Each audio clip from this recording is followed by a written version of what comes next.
Get your dumb ass back in the car. 4 a.m. and stumbling, feel regret, can't feel my face. Walking down these Tokyo streets, wreck a bam that make me come. Coming on, thought up, could I hook a chimoso? Jodan wa nerukteru, Chicago ni tonniku. Topo kara mienai, puppu no yatsu I wanna fly. I know, bread all mine. You could eat frost like Mike, yeah no. Topo kara mienai, puppu no yatsu I wanna fly. I know, bread all mine. You could eat frost like Mike, yeah no. When I walk inside Tokyo City, please don't call me bitches. 歩く冗談で飛んでく富士海越え肌の色も関係はない汚れた手で稼いだマネー手元には何も残らねえこの超ラップで仲間たちとドリップレがコビア超ラップで超えるボーダーライン東京から発信してからだフライプライベートジェットでいつか太巻きでロールアップテイクオフするオーバースモーク Take it to the top 殴り書きのシナリオで Young Rich G-Wagon 転が先ハードウェイトポから見えないプップのやつ I wanna fly I know ブレッド all mine You could eat frost like Mike Yeah no トポから見えないプップのやつ I wanna fly I know ブレッド all mine You could eat frost like Mike Yeah no トポから見えない Dear nigga try fly ブレッド all mine Like Mike トポから見えない Dear nigga try I'm walking this bitch with the drugs, walking the club, yeah, we cutting up. She offered me a perk, off her tongue, yeah, she fucked me up. She like, Vincent, can you tell me who you love? I'm like, what the fuck? My feeling, all I like is counting dubs and the money that's stacking up. Bitch, I like this money, like this green. You will never catch me on the scene. I fuck with the kickers and the feed. If they said, how are you doing? Like, how are you moving? They wanna know my flow. How do you get all these bitches? I got all these bitches, they wanna see my hoes. All of these niggas some lame, these niggas some pussy, these niggas get fucking roasted. All of you niggas the same, you niggas some burgers, you niggas get Texas toasted. Missing taxes out, you talk to me, you can get fucking ghosted. I spend all this money and make it back like it's a fucking token. Nigga, I pay my dues, Phantom on the black. Nigga, I'm fucking golden. Walking this bitch with the drugs, walking the club, yeah, we cutting up. She offered me a perk, off her tongue, yeah, she fucked me up. She like, Vincent, can you tell me who you love? I'm like, what the fuck? My feeling, all I like is counting dubs and the money that's stacking up. Bitch, I like this money, like this green. You will never catch me on the scene. I fuck with the kickers and the feed. I got you in the red dot with the beat.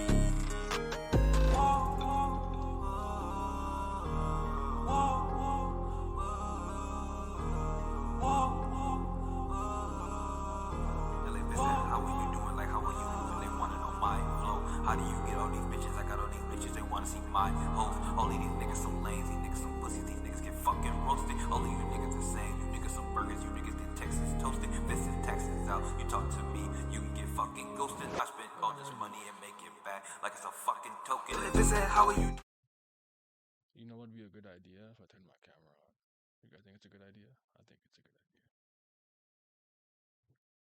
What's happening?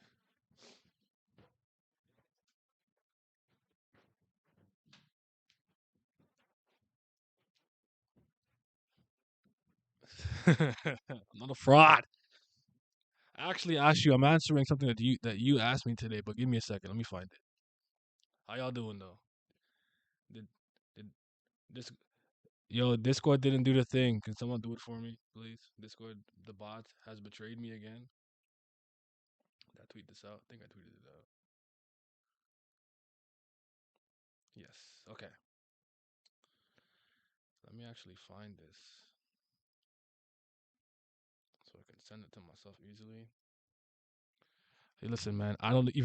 My internet. I don't even know because it cut out. It cut out today. I'm just. I'm fighting my internet now. It's crazy. You guys are good. You're chilling. I'm good, man. I'm good. I'm alright. Can't complain. You said just mod you. Aren't you a mod already? Oh, you meant Discord. Yeah, give me. I'll do that later. I can't do that on my phone. I'm not trying to stress my computer out. I'm taking no chances right now. What was I looking for? Oh, the thing that you sent me. Actually, I can just read it. It's not a big deal. All right, I'm gonna find it first. Boom. All right. You're on Discord now? Hey, you'd love to see it. My Discord is, I mean, I actually don't know anymore. I know at one point it was dead, then it was pretty tame, and then it was like whatever. But we have people from all walks of life in there, so just I'm letting you know right now. I don't care. Like I believe in freedom of speech. As long as no one's being crazy, disrespectful, or anything like that, I don't be tripping over certain comments. So please don't bitch to me about certain things. That all being said, greetings, salutations. I hope you're all having yourselves a mighty fine day. Today I got some Kubera things I want to talk about. If Vince comes around, bonjour mon coeur. If he comes around, maybe I'll let him chime in. But there's two things I want to talk about specifically. So a while ago on Discord, wow, I had the picture and I lost it. Yeah, so Asha asked me my overall opinion on time travel, why I'm not as scathing on a series which employs time travel compared to how some other fans and content creators like think about time travel, and how do I think that Kubera uses time travel, and at what point do I think it could potentially bother me, or what are some future issues I could see. And I thought that was a very interesting question. And this follow up, which I'll talk about later, is contrast my dislike for Gandharva with your love for Asha. Since they are both pieces of shit in their own way, you can also try to give an objective evaluation of Gandharva since as a character to soothe the Gandharva fans. And I thought these were interesting questions. Someone also asked me to do like a Rachel and Asha contrast and compare, but I was already planning on doing that at some point. But what's up, Miles? No one assaults anyone. Yeah, we just be trolling on Discord. Yeah, I don't see anything wrong. Sometimes someone's like, "Oh, this is problematic." I'm like, "Not to me." I don't know. So that all being said, to answer the question, I'll start with my general views on time travel. I'm actually a fan of it. Like I like time travel. Time travel is not a problem for me. I would if you ask me to pinpoint what the reasoning is behind time travel not bothering me in narrative, because I know for a lot of people that, and especially any narrative that starts to cover like the many world interpretation theories, or just like the multiverse in general, multiple timelines, parallel universes, X, Y, and Z. I think the reason that I'm so comfortable with it and never it's not jarring to me is because I grew up a comic book fan my whole life. Multiverse, verses crossing over dimensions, pocket dimensions, time traveling, wiping out entire timelines, branching timelines, and things of that nature were always something that I read from a young age. So like when I started to see them in Japanese storytelling, or like in a webtoon from Korea or whatever the case is, it's not jarring to me. It's not this weird thing where I'm like, ugh. But I do actually agree that if you don't introduce time travel into your narrative in a properly in the proper sense, you can completely ruin it or jumble it or just make it very confusing and convoluted. So I do think it's one of those things that you do have to handle with care. So why I kind of understand people's kind of aversion to it and why they're like, I don't know how I feel. Time travel, it could be. I understand it, but I always say at least give them the chance to prove that they can handle it. So that's probably why it's never really bothered me. And I think some of the best stories and some of the best moments in some of my favorite narratives had a time travel moment or something timey-wimey in there. And even like when I think about Steins Gate is one of my favorite visual novels and one of my favorite stories. That has a lot to do with time and emails and whatnot. So I like it. It's just a thing like the way that people probably in general feel about time travel being like a problematic storytelling device. I think amnesia is lazy. I hate amnesia stories, or anyone who gets amnesia, or I can't remember who I am. Like that bothers me. Like that's probably my like pet peeve in storytelling. Like, oh, here we go. They don't remember nothing. It'd be mad annoying. So same comments got me thinking time travel is the standard. Yeah, like to some degree. And I messed a little bit with Doctor Who. So Kubera Stein gets out. Yes. AOT. Time travel can be really fun to me. One of my favorite things about Invincible. Ooh, that's a good one too. I think a lot of big RJs about time travel is that they never explain how time travel loops actually start. Only that it exists. Okay, issue. Okay, let's not go too far into Steins Gate's view. I'm not gonna say anything. I'm just gonna. That's all I'm gonna say. Tommy Wimey, I missed the Doctor Who. Yeah, the ending of AOT. Ooh, we hate Olin. Yeah, that's not it. Not trying to get spoiled. Yeah, don't. I got you. I'm not gonna go in depth into that. But like, that's probably the reason why I've always taken it so well. Even when it was introduced in the narrative, like One Piece, which I even like listen, One Piece has a lot of wackiness, so it wasn't like a weird thing to me. But it was just like, yeah, I'm cool with it as long as he's not a moron with the time travel shenanigans. But generally speaking, when there's like time loops and you want to know how it starts, I do agree with Miles that I think a lot of stories kind of omit how it begins or how to break the loop or whatever. But I've seen enough good and I've seen enough stories that actually kind of do that, or they talk about the very first time and why you have to, or like I've seen stories where it's like you can't break the loop if you have to perpetuate the cycle and make sure the next version of you does this because if you do this, you'll mess this up. So, but time travel, I believe there's kind of like a traditional way to do it. Like how like with vampires and with werewolves, some people really like them traditional. Like they don't want to see them sparkling in the sun. Like they like I kind of have some traditional thoughts on time travel, but I think you can make the rules for your own story as long as it's consistent and doesn't break or mess with any of the other systems you have working in the story. I do think you can implement your own personal rules. And I know some stories will do something like, let's say like um you know what? I'll just use Dragon Ball just because. Why not? It's an easy example. So Dragon Ball, you know, Trunks comes back and he's like, "Yo, the androids." Now some time travel stories, if Goku learns that information and like say he beats the androids, it rewrites that timeline or it reshapes the future. But you might read some stories that once there's a divergence in what's supposed to happen initially, you create a branching path right from that moment. You see what I'm saying? And then now that runs parallel across to Trunks' version of the timeline and the timeline where he tells Goku what's going to happen to his heart. So, yeah. Now, that all being said, what's up, Mikey? That all being said, I think time travel and Kubera is handled like really, really, really well. I'm actually highly impressed with how Kurigama handles the time travel and stuff. And I think that she wait, what did I about to do? Oh, thank you. I think that Kurigam, she did a lot of important groundwork. I think that's the main thing that she did a lot that really helps with how we take it in Kubera. There's a lot of groundwork and a lot of building the foundation very early on through the narrative. And as a result of that, when these like little time elements, and now I know now we're starting to really explore the past in a much deeper sense and whatnot, but now with these time elements being introduced and stuff, we take it's much more palatable. We can take it a lot easier because you're like, no, like you've explained it well, you've set it up well, and you have enough interesting past events and interesting things related to people's backstories that we want to explore as a reader. We want to be here. Like the present time stuff is cool.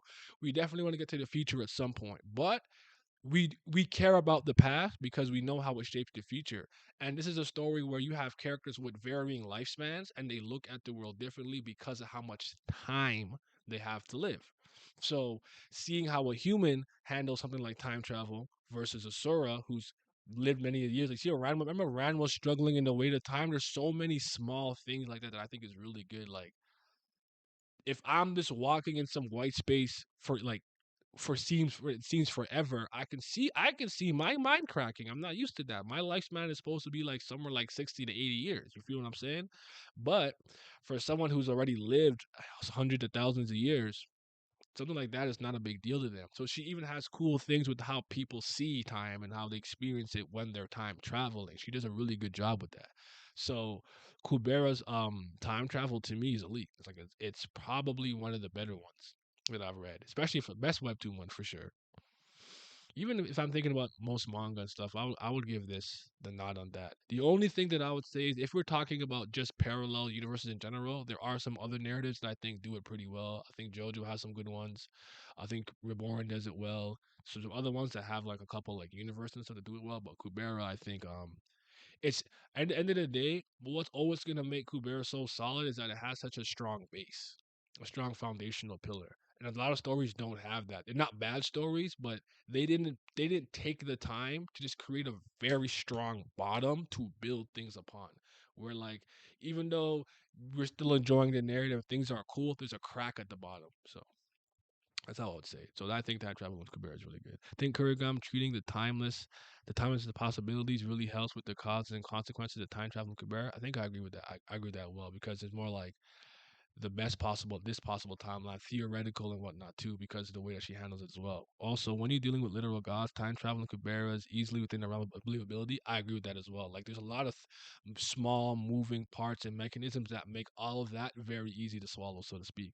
It also helps that they have beings that are somewhat somehow constraints but aware of time, which allows for very interesting and unique dialogue. Like Chandra being, "Oh, you meant to future me" and stuff. Oh yeah, for sure. The dialogue, the way that she has them interact and talk about interact and talk about it also definitely goes a long way. So I agree with that. I agree with that. Now for this, wait, is there anything else I want to say about it? I also think like the first major instance, but there's probably in hindsight, there's probably more timey wimey stuff that happens a little earlier in some capacity. But what I would say is the first major instance where you kind of really get it slapped in your face, I think it's very powerful because in my mind, I think about Kubera, the older Kubera taking over the younger body of Kubera and helping her out. When we had seen in the season two, then we learned with the conversation with Callie how she got sent back to do that, right? And we were just like, yo, that's so raw. Like, I think even having the first instance of a proper reveal of it has its level of impact. Maybe there's an earlier one I'm not remembering, but still, I think it impacted me well. And then when we got to the other side of the story and the Wheel of Time specifically, and we were really doing this, I was just ready. I'm like, this is awesome.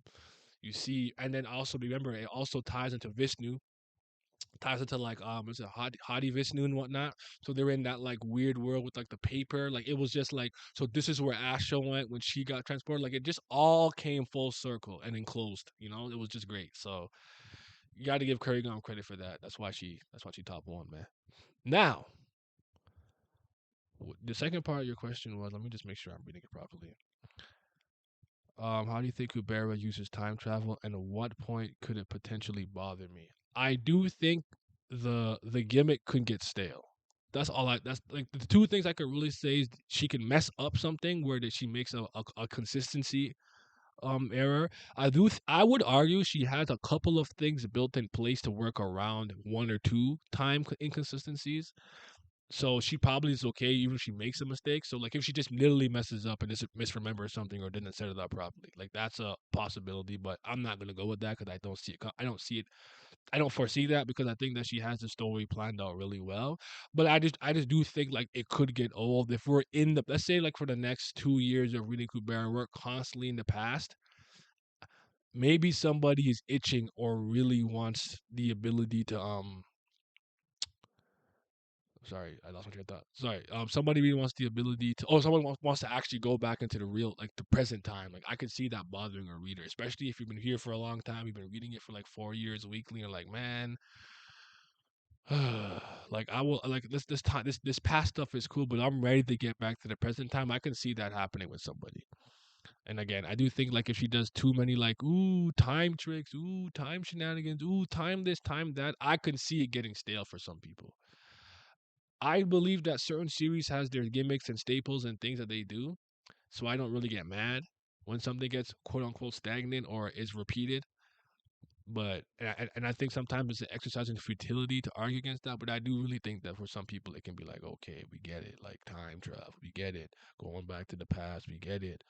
This happened in this time. Do we have to always go there and explore it? I can see someone kind of. I'm not that person. I'm here for it, but I can see that. So the only thing that's thrown me off with the past stuff is getting Maruna's fifth stage transformation wrong every time. And I don't let it bother me. I don't. Mr. President, these past characters. Yeah, like I'm okay right now. If something uninteresting or something that's not particularly moving me, if I'm being unmoved by something, I could see it, but I'm very engaged with what's going on right now, so it's not a problem. So, but yeah, in a nutshell, that's what I think about time travel in general and time travel in Kubera. I think it's really well done. And again, I think even just the general time element of beings of time or beings who can perceive and understand the concept of time and time travel and world hopping and all kind of stuff like that. I think it's all well handled. I don't have an issue with it. I probably the reason why I never really thought to make it a topic of discussion is because it's so seamless, it's so well done that I don't even have to really think about it. It's just like part of the story. You know what I'm saying? Vishnu is the cheat code to explain any time inconsistency. Oh, see, you kind of get it. Shuri did say that Vishnu could tweak events to get the desired outcome. Nah, when I'm going to make the moved emote, nah, that doesn't exist. There's only unmoved and move, and it ain't moving me. It's not moving me, and I'm unmoved. That's all. That's all we got, man. That's all we got. All right. Um, what was it? Did I close that? Like a moron. Let me just find this. All right, so the second question, which I think is a good one too. So I'm gonna read it again. Right here. Contrast your dislike for Gandharva with your love for Asha, since they're both pieces of shit in their own way. You can also try to give an objective evaluation of Gandharva as a character to soothe the Gandharva fans, but I would have done that anyways.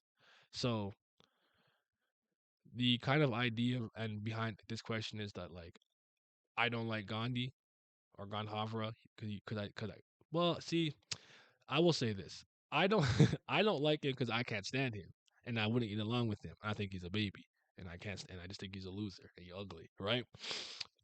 But it's kind of the thing where it's like they're not. They're both kind of bad people who did really underhanded, devious things throughout the story, if you will. And it's like, how could I cheer for Asha and be okay with her? And she's one of my favorite characters, but I constantly demonize and look at Gandharva with like the finger.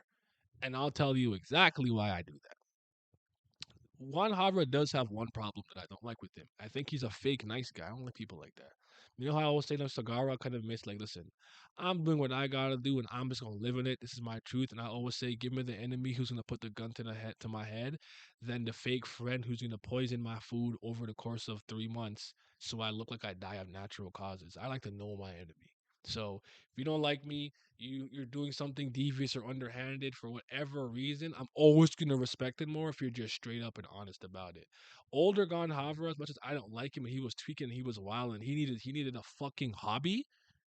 At least he was just like, bro, I don't care about these humans. I'm just destroying them and blah blah blah. It's this fake nice guy thing he be doing now with like Tio. Like I want to save her, but I can't. She died. Oh no, she died. Now I'm gonna cry. I'm like, bro, you're such a scumbag. I don't like you. But I've always said this. I've never not said this. I do not think Gonhofer is a poorly written character. I think he's well written. I honestly think that like the way that I feel towards him is intentional in a lot of ways. I think for some people, she wanted them to sympathize with his plight, and they want you guys to get into the idea and the mindset of his like redemption story. That's not moving me. And I still think in a lot of ways Shunkintala and Manaka are bozos. I'm sorry. I just it is what it is. Me and Vince have spoken ad nauseum about why we believe that. I'm gonna leave it at that. Asha, I like it because Asha, she owns it. And when I kind of really think about how she's acted throughout the course of the series, while she did struggle with it and had these moments, she was kind of upfront about her dickheadery. Like she was not very nice. She's very blunt, very curt. Did a lot of underhanded things to get what she wanted, and she was just kind of open and honest about it. She hated what she had to hide in terms because she wanted a certain outcome. But I just respect him more like that. The reason why I always like Cigar would just do some snake shit and she'd be like, whatever, bro. It is what it is. I'm doing this for the resurrection of my king. I don't care how you feel about it. This is my belief. I'm moving with this. It's that fake nice. I don't know. I'm changing God Harvard and like his redemption story doesn't move me at all. So that's part of the reason. Second reason is I just think Asha's an infinitely more interesting character.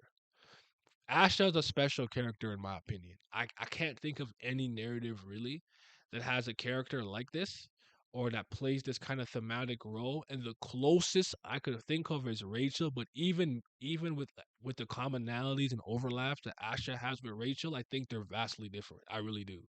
I understand the main things that they both do in their narratives that make people constantly compare them, but I still think they're different, even though they have some similarities. Um, again, Gandharva is a good character. I think Asha is infinitely more interesting. I know Gandharva still has his level of intrigue because of what we need him for the best possible outline, the outcome, and the best possible universe and whatnot. He's not unimportant. I'm not saying that, but it's like and Asha for me, just speaking for myself, is easier to root for. I don't want to see Lee suffer, but like Asha being like, nah, like I gotta win, we got a winner's mentality, W's only. I can respect that. I can relate. I'm not mad at it. And if people have petty reasons for doing really devious things and bad things, I'm not mad at it either. And I thought the slow burn IV drop revealed to Asha's true nature being explicit in the story was masterclass. Like that was such a amazing stretch. Because I don't know if you guys remember, I was confused. I'm like, is she taking out all the Kubera halves and halves because every time a Kubera's gone, like the remaining Kubera people with that name gain more power. Maybe she's doing this for like crime and punishment had me in a tizzy. Just all mixed up, and then I was like, "Nah, she's helping." And then she's helping Lee's, and she wasn't like, "Damn, that's crazy." She was for herself. Let's go, let's go. Like she actually was my favorite character for a while. She really was. So, Gunharva clan in the mud. They should enjoy the bottom. Facts. Gandhi, a really good daddy for Maruna. No, Garuda. Laruda absent. Oh, I like. I don't, well, I can't say I like Garuda. I don't know much about him. Asha, being a scumbag is the way. Being a piece of shit is the truth. Gandhi, I'm a flip flopping bozo. Exactly. Lying is lit, Clark. Lying is the wave. I think Gunharva's a really good redemption story. It's really well written. I don't have to care. Exactly. That's kind of like in a nutshell. Like I understand it. It makes sense, but like I don't like him. I just don't like him. Manaka took a rock on Harvard who destroys plants and turned him into a boat. She made him worse. I'm a CSL, a certified cigar lover. I'm not mad at that. Rachel, a discount Asha. Ooh, we'll talk about it one day, I promise. Fellow comrade, Asha is a loser. Miles, why? Why is Asha a loser, bro? Oh, cause you're not winning right now. Those live reactions where you were guessing, I was giddy. Facts. Asha the fun. Like it was like yeah, it was like I was so wishy washy with it. It's kind of funny because like I was like, anyway, so Team Asha, we here. No, but like I'm not like it's hard for me sometimes whether or not like I think the character is doing good or bad things. If I find the way that they're presented through the narrative and portrayed and written to be very intriguing, it like activates my literature brain. So I've never really seen a character written like Asha. Gon Havra, as much as he's a piece of shit, I've seen a lot of characters who just do extremely egregious acts for whether it's years, centuries, and then they get a chance at redemption through like it's not to say that it's not well handled and not well done. It's just not an original character arc, so to speak. And Asha being like, wow, well, Lorraine, I messed up. She lived. She did what she did to me. Now I just don't want anybody to win. If I can't win, no one can win. Suicide bomber type beat. I'm not mad at that. Like I I feel that. Like that's human, bro. That's human nature. Like I understand that. Like if I'm not gonna win, I'm at least taking someone with me. Like a lot of stories do it. Like, all right, like I can't beat Nappa, but Chaosu, I'm gonna blow myself up. Goodbye, Tien. Like that's just I get it. I feel it. So Asha, in a way, wasn't just playing Lee; she was playing everyone plus the readers. I think I can agree with that. And it's always interesting to have a character that can do that, like play with the dramatic irony of real life with the readers and experience. Because one thing I've always liked about Monogatari's multiple perspectives of stories being told from different people and point of views is that when you get the Kaiki, you can't trust him because he's a con man. So like there's something that takes place in Hitagi End where it's like it's crazy and it's a really shocking way for it to end. But it's like, what if he just said that to lie to us, the readers, so he can go on and do his own thing, So it's just like I like that. So Um, Now Asha was actually being moved by Lee. She isn't that strong hearted. She's a loser. I think like your perspective there and like what you're seeing, I think that makes sense. I don't know if I fully agree. I could see why you would say that, but I think those are the things because she's so polarizing too. I think that also adds a level of intrigue to her. Like to me, that makes it interesting, her more interesting in that sense, because it's like how strong is her? How dedicated is she to this cause and this mission? Because you've seen moments where she wavers, and something might kind of restill or reaffirm her belief or her mission. But like, no, I think those are all things that still make her interesting. Honestly, like I was talking about like one of the reasons that Crocodile is so interesting to me in One Piece is because he's a self-proclaimed silver medalist, aka second place, aka a loser. Those type of things to me with characters that cool and raw, I always think is cool. Is intriguing because I think that's real. Even for the most powerful people and people who have amassed all these resources and value and whatever the case is, I do think they have these moments of weakness or at least on their pathway there. They struggled internally and had to do a lot of introspection and leveling up and self growth to get to that level. So, Kaiki is GOAT though, for sure. The leads probably reminded her too much of Rao's her first love. It makes it even more amazing to me knowing that too, seeing the extent to which she would go. Yeah, like because I'm a firm believer if you go too far with certain things in life, you have to stick to it. It's kind of like to use two examples of this. I think like I know talk no jutsu is just like it's like a basic thing, but like Naruto being able to talk Nagato out of what happened was complete garbage to me.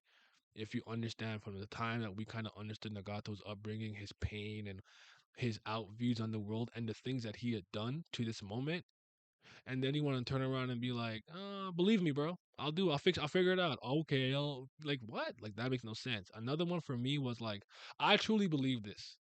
I guess spoilers for anybody. Plug your ears for like 2 minutes if you've not finished Legend of Korra or care about Korra. I just as a side note, my actual my mouse pad is Legend of I almost said Legend of Zelda, Legend of Aang. That's crazy. Avatar, Last Airbender, and Legend of Korra. But Kuvira.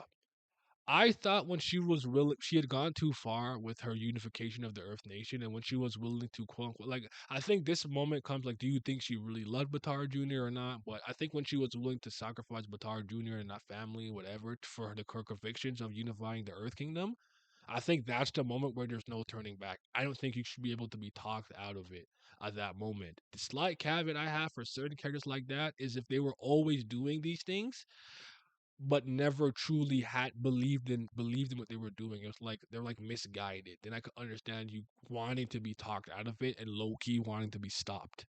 But I do think sometimes you do something. It's like nah. If you're willing to do that, you really believe. You have conviction. You believe in this mission and what you're doing. Keep going. I don't want to hear no one talk you out of it. They have to beat you and capture you for you to stop or kill you. So that's just what I think, though. Nah, show us the real mouse pad, the Opie ones. I don't got. All I got is this, man. That's all I got, bro. I thought about getting one of those ones with the little thing on it too. I did think about it, but no, I didn't. I didn't need all that. I'm gonna get a body pillow. I'm kidding. I need a Brilith body pillow. Someone make one. But yeah, that's my thoughts on that. So that's kind of like to wrap that up. So Asha versus Gandharva. End of the day, if we're just being very transparent, I just like Asha way more. Like that's really it. Just like personally speaking, but I do think she's actually a little more interesting. I think she's better written, and I do believe that her character arc is more original than Ganhavra's, though his redemption story and the way that he is written in Kubera is not bad at all. So yeah, that's all I got. That's all I got. I think I had one more question I wanted to do. Give me a second.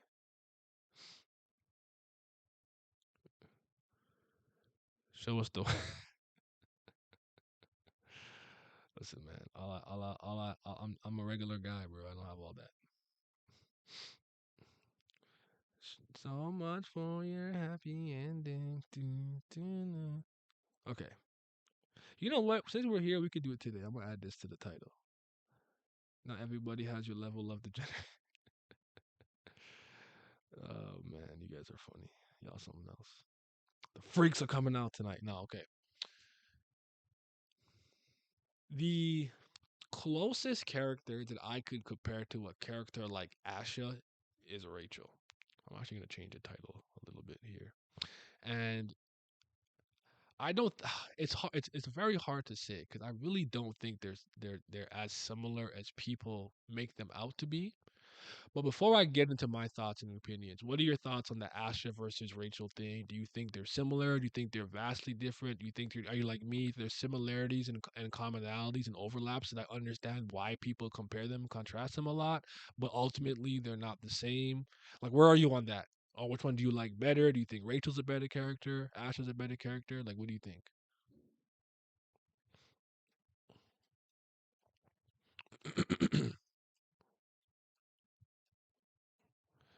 So much for my happy ending. Mm-mm. Asha Goat versus Racial Trash. Do I think gods or Gnostics are better written? That's a interesting question. I gotta think about that. I couldn't give you an answer on the spot for something like that because like I like Agni, I like Chandra, I like Yama. That's some of the ones I like. There's a lot of good Gnostics, a lot of good Suras. Think I'll save that for another day. I like that question though. I'm gonna save that for another day for sure. Good question. Do Primevals count in gods? I see. Phew. Primevals are always the weird ones to kind of categorize too, but I feel you. Like gun to my head, immediately I kind of would go with. I kind of think on average more of the Nasticas. I think some of the gods she's held back on. She's reserved a lot of certain things, a lot of them. So I think I would say like it's almost like she's saving them. But yeah, Asha is the better written, but we've seen more of her. Okay, because like it's one of those things where like it's like you know how like some people be like oh like Tower of God's the One Piece of webtoons. And it's like one of those statements just like I get why you're saying that at a very surface level, but the moment I go like knee deep, I think that your argument doesn't really hold under scrutiny. Because I get it, One Piece, they try the ever expanding cast, you have like a core group of people. They go from floor to floor. They go from island to island. Every island, every floor is vastly different in geography and levels of technology and time period and blah blah blah. Like, I get it, but no. Even with the Hunter x Hunter, the tests, the exams, the games, I get it. I see the overlap, but no, they're not the same to me. And I think I would argue I see the Asha versus Rachel thing very similarly. Like, I feel you, but no. Um, Nasica's goat for It's very simple to me. The one is competent, the other extremely competent, even with help. One is lit, the other had to be given a glow up in their anime. Rachel is ass. God was Nasica's. I think it comes down to what kind of writing and story elements you like. Both factions are dope. I think that's probably the right answer. Like, what do you value in the story? I think Rachel is really well written. She is SIU's one of the best, but she fell off because she's not relevant anymore. Meanwhile, Asha still has 500 chapters and it is a menace. To say Rachel's incompetent is really an unfair assessment. What do you mean by that, Miles? I think when they say incompetent, I think usually people mean that she's not particularly powerful in terms of especially as in a regular and what she can and can't do without this in the story. She needs other people to like do something. She's not a good lighthouse bearer. She's not strong. She's not fast. She's not strong. I said strong twice. Sorry. She's conniving and devious and underhanded. But I wouldn't even argue that she's particularly intelligent. I think Shibisu and Aguera are smarter. I don't think she's particularly smart. So when they say incompetent, I think they mean that. But I think what makes her interesting is that she's getting to where she's getting in spite of not being able to fight or do anything.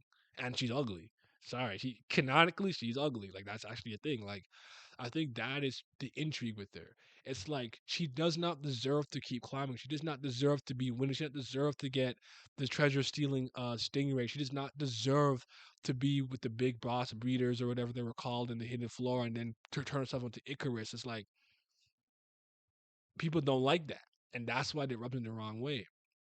But Asha's completely different. She's like overly competent. You know, like the joke I think I made earlier where it's like she's playing 6 dimensional chess and everyone else is playing with like sticks in the stand, like caveman, stick in sand. Like they're like she has she got everyone duped so like she's so far ahead of them. They look like cavemen in comparison to her. She's like a futuristic society with flying cars and the Jetsons or whatever, and like they're the Flintstones, you know. So Rachel has luck. Asha doesn't have luck, but Asha worked hard for everything she wanted. I can agree with that. The concept of Rachel is dope. The execution is a bit wanting. I'm gonna say she worked hard. I think she just took a lot of opportunities. Didn't she study a lot though, and everything? Like she studied a lot about like she was like a really, really, really competent scholar. Like you gotta work hard to study. So maybe she's a theoretical hard worker instead of like reading and whatnot too. So you could look at it that way. But I hear what you're saying. She had a very, very um big opportunity presented to her when she got the events of things that the things to happen, how she could, create the outcome that she wanted, and she completely took advantage of it. But even what she's doing and what she has to remember and move she has to make is extremely hard. And I just think that her path to quote unquote victory, like if Asha's victory is to like make sure no one wins or she wins for revenge for what happened to her and her family, and Rachel's win is to get to the top of the tower and see the stars, I think that Asha's pathway there is vastly more difficult than Rachel's. And I often think with Rachel, like Rachel, if you just climbed with Bam, you'd probably been okay. Like you kind of did this to yourself, but she probably had her reasons.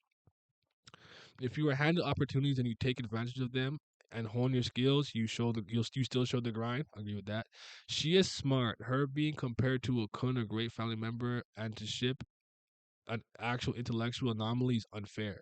She's smarter than a lot of the other regulars. She has no special abilities and made it to the 50th floor and plays her cards right, like getting White to work with her. It's impressive, especially with Tower of God. It's such a power-oriented world. I don't disagree with that. That's why I was saying that I think with the other people it bothers her that she's not competent in that sense. I don't think she's smart though. I really don't. I think I guess I don't know. If are you smart if you're conniving? I don't know. It's hard to say because like I could attach some other variables. Like I could think someone could get somewhere being kind of underhanded and conniving, but they look really good, and it's really because they look so good people kind of believe them. So I guess it depends on the context in which we're speaking with it. But I would argue Rachel is like being underhanded and doing everything she can to scrape and win to her victories. And I do think that Rachel does have good luck. I do think she has luck on her side. A lot of the times, but I don't think. I guess Aguero and Ship are amongst the smartest, if not the smartest two characters we see. So maybe it's not an app comparison. Maybe that's fair. But I would agree with you on average. Amongst the regulars, she is smarter than most of them at the very least. So I'll give you that. I remember one time where she outsmarted someone without anyone else's help. I don't recall her doing that either, but she did like she's done a couple of things that I was like, not bad. Like her lording over like when Yura and stuff helped her escape because Rack had one job and he didn't do it properly. I did see her like hold the information that Bam wanted about his past and heritage over his head. She done stuff like that, but ultimately I think they both play a similar role. So let me talk about like the reason why people probably compare them a lot. It has a lot to do with I would say Bam had this unwavering belief to be with and follow Rachel to a certain point that we think that the relationship is solid. And then there is a jarring turn of events where the betrayal happens that throws the fans off kilter. Asha and Lee's relationship was not as like solid as that and didn't have the longevity because they were in a cave before, but it was similar. You have this kind of character of destiny that you know is important with potential and is gonna do a bunch of things, and this like character that's like kind of helping them out, being on their team and whatnot, and then ultimately does a complete betrayal to them, and even was responsible for the passing of their one of their parents, so to speak. So that like betrayal thing, I think, is the major overlap that people are making. But I actually think thematically throughout the narrative, the roles that they play are okay. I won't say vastly different, but are different. It's not the same, in my opinion. Rachel is an interesting anomaly in Tower of God, but we have a certain irregular to focus on, you know? Yeah, there's just that too. It's just the way that Tower of God is kind of told too. So her getting help and realizing her own limits is smart. I actually don't disagree with that. She plays people and gets teammates. That's her thing. Yeah, Asha, I think, is a better example of being an anomaly in a world where everything is set against you. I would actually agree with that as well. Do you think Rachel's an anomaly, even amongst irregulars, not being wanted in the tower and kind of orchestrating a deal to be stay in the tower and whatnot? But I don't know, man. Rachel's not my guy. But Rachel, I do think is one of, if not the best in character in Tower of God. And if SIU reintroduces her, and with the three wishes and stuff, and continues what he was doing for the most part, I think that she will still remain a very good and very solid character and one of the better written ones in Tower of God. But I don't think she holds a candle to Asha, personally speaking. Well, I can say that, but I think that to me, there's enough of a gap in terms of writing ability and skills and how they're handled throughout the story that I do think that Asha's a little better.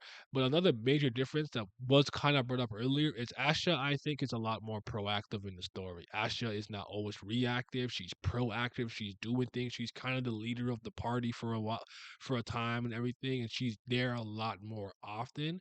Where Rachel kind of was there a bit at the beginning, but she comes in sparingly. She comes in for these moments and Asha, we could say now in a lot of ways is being used more like that. But Kurigam actually is okay with taking focus off various characters for a certain amount of time to build something else up and then reintroduce them in a way that you almost felt like they were never gone. So I do also think that storytelling styles probably play a big factor into how we receive both characters too. Whereas I probably have a just elevated level of respect and reverence for Asha because I just think Kurigam's a better storyteller and writer. Though I do think that making a character as good as Rachel, despite being a bit of an amateur with Tower of God, so to speak, I'm not calling him amateur anymore, but you know what I mean, like because a lot of Webtoon people just kind of start somewhere. I do think it is impressive to write a character that well when I don't think writing is your strong suit. So you could look at it that way as well. Rachel isn't the main character, Asha is, so it's kind of tough to make the direct comparisons because SIU just won't give her enough screen time. Didn't SIU call her the female protagonist? I think so in one of the blog posts. Actually, I could be wrong though. Trust SIU at your own expense. Um, no, Asha had that long-term impact. She disappeared, but left so many scars. And when she was reappearing, all the characters were feeling the trauma. That's wild. And like, remember, like the way that like they couldn't really remember her, and then they're remembering her, and it's like, ooh, like yeah. So yeah, I believe that. True, Asha stands over here. Year. So yeah, I think it's an interesting discussion. I'll probably make my own little video on it someday. Just like I'll kind of solidify my thoughts, focus, hone them in, and then I'll talk about why I think they're not really the same. But I did want to kind of talk about it a bit, just because I do think that there's so many things that I hear people do and say in life, just in general, where I'm like, I kind of get the baseline thinking of that, but no. Let me actually use a real world example. I don't like this because I honestly think it's disingenuous and I think it's kind of evil and I think it's enabling. So in a lot of parts of our world, we're moving in a very progressive direction. I don't really care. Like you can believe what you want to believe is right or wrong. That's up to you. That's not what I'm here to talk about. But I'll see certain things like, despite being overweight or whatever the case is, love yourself. Love yourself. Like who cares? Like doesn't matter how you look. Love yourself. I honestly, on a baseline level, agree with that. If let's say I was 300 pounds overweight, but I was a very good computer coder and a very valuable to a company or whatever. I'm not useless. I have value. I should, I shouldn't just hate myself and not like myself because I'm overweight. But to encourage me or not, or at least not encourage me to lose the weight, I think is where they lose me. Cause it's like, yeah, just be 300 pounds forever. Eat that burger, eat that cake. Who cares? Love yourself. And it's like, if you loved yourself, you would take care of yourself better physically. It's not to say that people who are thinner or like whatever are actually healthy, but we know being overweight isn't healthy. So I think you're enabling, and I think you're actually evil when you kind of perpetuate these types of thoughts. That's just what I think. So it's one of those things. A lot of times when people say something like, "Oh yeah, like Hunter, how regards to Hunter of like webtoons," and I'm like, okay, like I get it, on a baseline level, but the moment I kind of just dive in a little bit, it's completely different. No, it's not the same. So even with like equality, like all this fight for equality and stuff, I get it, but it's just no. But yeah, it's it is what it is though. True words, yeah. But don't you guys find it weird though? Like I understand how the human mind works a lot of times. We want to compare things to things that we think are similar to kind of understand the new thing that we're currently experiencing. But I think a lot of times people compare or force too many comparisons. Like I really do think the One Piece and Tower of God one is weird. I don't think these stories are similar at all in the grand scheme from top to bottom. I think they're completely different in terms of storytelling style. There's just a couple of commonalities, but like any narrative has.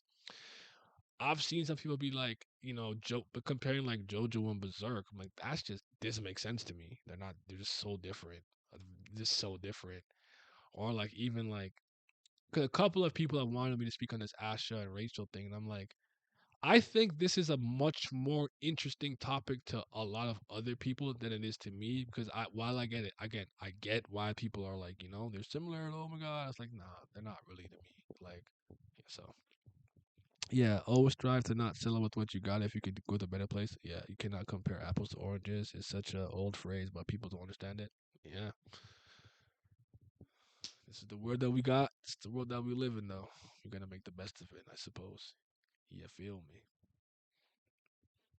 You feel me? But that's actually, in a nutshell, all I have to say about the Kubera stuff. In terms of the questions that I wanted to do, we can talk about like some of the later chapters a little bit if you want. But I like the last chapter. I like the last couple of chapters a lot. Just a quick spoiler. I am the fast pass, I guess.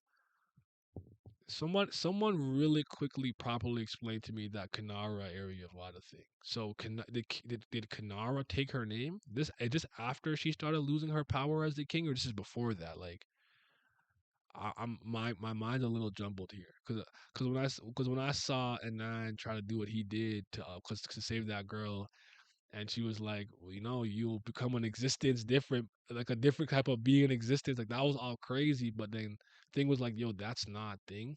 I'm like, wait, what? Like that was such a crazy moment. So it's just like, and the Rao stuff, I was like, bro, what's going on? Like, oh god, she's so good. This is still a narrative that I can't believe is so intriguing week to week. I really thought the biggest weakness this story was gonna have, that on a weekly read it wasn't gonna be as interesting. I don't know why I thought that, but I really did, and I was just so effing wrong. I was just so wrong. Kanara took her name, but it's tough to adjust to the name. Okay, all right. That's just so wild to me, bro.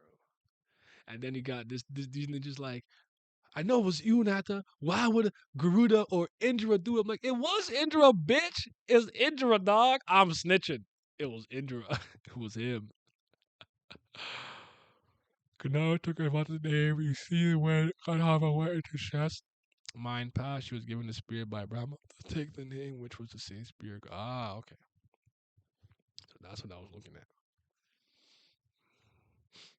Facts, not same. I don't think week to week would have been so good. Yeah, I did not believe this was gonna be a good story week to week. I really did not. It that tripped me out when the Nata made the space Will White to talk to Maruna. And he's like, wait a minute, why could he? I didn't give you permission to move. I was shook it. I was shook it. Imagine if Lee gets that spear. Ooh. I want to see how that nigga. Oh my lord, man. I'm gonna save it for like the main major fast pass talk. I might actually drop that video a little early. If not, though, it'll be up next Wednesday. But um, quick side note. Today I am dropping the second episode of the podcast. It's about an hour 10 minutes, I think. On the Best Friends broadcast channel. If you're not subscribed to that, go definitely. I should probably add that to the commands. I don't think I have a Best Friend broadcast Nightbot thing, but check it out. We talked about like genetics, why people are so obsessed with celebrities, and why I think that they're a bad comparison. The importance of knowing yourself and doing introspection. Uh, Then I'm gonna have a couple of subsequent videos. I talked about it a little bit last night, but I have one where we reacted to a conversation, a clip from Chris Williamson, I believe his name is. I was never remember his name, and Jordan B. Peterson talking about overthinkers. Are they actually more lonely because they overthink? And I like the way basically the way the question was phrased, that people who are introspective they think a lot and rely on cerebral horsepower. Do they have a tendency to be more alone?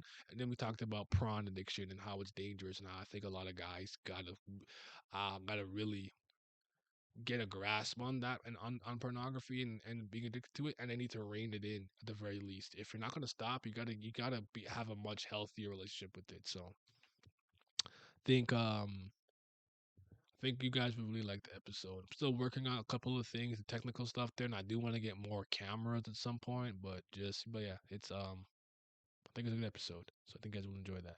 And I'll be putting out clips and stuff. I'm thinking about at some point making a best friend broadcast channel and doing some live streams, but that'll happen later on. I'm not gonna overwhelm myself right now because I'm already still a little behind, especially with like I really want to do that top 30 manga stream. I'm gonna do it next week though, because my girlfriend is visiting today, and she'll be here until Monday. So I'll be a little preoccupied. I'll be around though, cause I still got some work to do. And I'm still gonna stream, but I'll be around. But I will be a bit preoccupied. But yeah.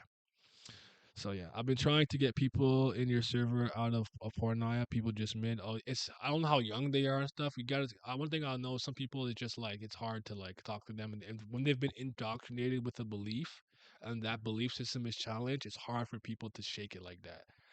I've always like I know in a lot of aspects in life I'm wired differently, so that's what I like having my belief system challenged because it lets me know if the belief system that I have, do I believe it? Do I think it's actually conducive and makes sense to like the way that I think about it, move through life? So I think it's important, but people really love their confirmation bias and staying in their echo chambers, and I'm not particularly mad at them for that because I know it's a hard thing to break. And one of the most important things that I want to kind of study and learn is like how brainwashing and indoctrination really works on the human psyche. Because I think I'm one of the people who's like very averse to it. I don't think it's impossible for me to kind of believe in something I don't believe in. I'm sure it's happened, but I was one of those people who just like I just had my own brain. I just do my own thing. Like I don't care what anyone else is doing. I want to do what I'm doing. I don't care if you're dressed head to toe in Cartier and Christian Dior. I'm putting a Fruit of the Loom white T-shirt, some shorts, some slides, and I'm leaving the crib. I don't care, right? So, but I've just been like that my whole life. But I admit though, I'm very stubborn and I have a tendency to be very arrogant. So, you ever think of doing a live stream where you ask people to bring in live questions you can help with, like relationships and stuff? I have thought about that. The only thing about doing something like that is I have to make it extremely clear that I'm not a life coach, I'm not a psychiatrist, and I'm not a dating expert. I can just listen to your situation, give you the best information that I believe could possibly work for you, and whether or not you take it or use it, whether your results are good or bad or somewhere in the middle, I don't want to be blamed for it. If that makes sense. But I have thought about it. I think if there was one particular space that I have a lot of insights that I can help a lot of especially men out with stuff like that is the dating realm. But if it comes and maybe fitness, I could help him with fitness stuff like that. But if like finances, I'm still getting my financial literacy up to where I think it should be. I'm still working on it. It's a lot better than it was, but it's not where I want it to be. And there's certain things I just wouldn't be comfortable giving advice on. But again, I would think about it. But definitely, if I'm doing that though, I'm making it clear that like, yo, I'm just a nigga on the internet. Whether or not you listen to me or whatever I'm saying is up to you. So, yeah, that'd be cool though. Online therapy session. I hope you don't mind the essay I left on the first episode. There was a lot I want to say, and hoping it meshed well with what you. Oh, I gotta. You know what? I have not checked the comments. I gotta get that channel on my phone because if I'm not on my computer, I actually don't have access to that channel. I gotta go check that. I haven't checked the comments, but I will for sure. 90 Guru channel. Ever consider to have your beliefs about Tagashi challenged? People challenge it all the time. They're not moving me. They got no good. They got no bars. They got no arguments. They got nothing. You just don't like reading. I actually love to read. People try to hit me like they try to hit me with a bunch of nonsense. Like it doesn't work. I don't know, but okay, he does what he has to do. Y'all not moved. It's not moving y'all, but but yeah, I did think about it though, Miles. I might do that someday. With the especially I think I don't know, but no, if I do a live stream, maybe what I would do is put it on Patreon or something. Because I'm gonna make a Patreon for that channel too. So yeah, but yeah, I thought about it. But I think part of my hesitation is at the end of the day, I'm not because like I'm spoiling a future topic, but I'll just say this here because and I gotta edit some stuff before the days end. But I think the scariest thing that a lot of people don't admit about relationships and dating, engagements and marriage and stuff is you could do things that will always, statistically speaking, increase your percentage of success, but there is no 100% foolproof method for anything to work. You could be the greatest guy on the planet, greatest woman on the planet, caring, beautiful, strong, good in the bed, financially stable, taking care of all the things or whatever the case is, and your partner can step out on you or cheat on you or leave you or fall in love with you. It doesn't matter. Like it really that's I think that's the scary thing people don't admit. There really is no right way to go about anything. You could be yourself, you could not be yourself, you could try all these tricks or all these little things you learned or blah blah blah. There's just no 100% guarantee. You never know. So Tagashi trying to reach both manga and novel readers in one fell swoop. Goatish. See, because he doesn't pick a side, he fails on both fronts. Boom, boom, boom. Bars. All right. But yeah. But that's probably all I have to say about Kubera for now. I'm not gonna keep you guys here any longer than I need to be. I'm gonna stream a bit tomorrow again. Internet has been cooperating, so that's always really good. But I still got a couple things I gotta edit and get ready for today's release of the podcast episode. So I am going to excuse myself. You guys have yourselves a mighty fine day. Wait, no more fraudulent internet. Better not. Better not. Better not, man. It's so. God, I just want to be great. I just won't let me be great. I just want to be great. I just want to stream. Just want to stream. Let me be great. But yeah, this was a good. Actually, those were good questions. I think I am going to probably put something in the Discord or whatever, where like if people have like a suggestion or something, I have one from my Patreon, but like a couple of suggestions. If you have any interesting topics you think are good stream discussions or podcast discussions or a video for me to make, just ask. I don't mind. I might not do it, but don't be afraid to ask. Goodbye. 저 지금 우유 배달해야 되거든요. 일 방해 안 되게 얘기만 해도 되니까.